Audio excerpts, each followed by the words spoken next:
Hi guys, today I'm gonna show you how to enable Google Assistant on OnePlus 9.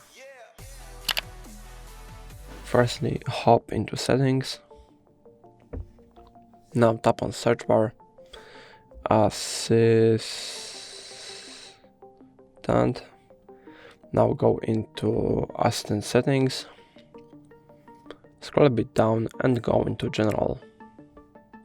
Make sure that this button is blue. Now to activate it, just simply hold the power button.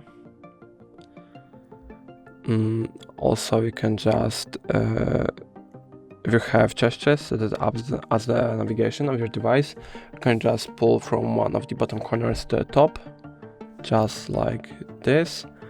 And if you have buttons set it up as the navigation of your device, you can just press and hold the home button. And that's going to be all. If I helped you, please leave a like and subscribe. And if you have any more questions, let us know in the comments.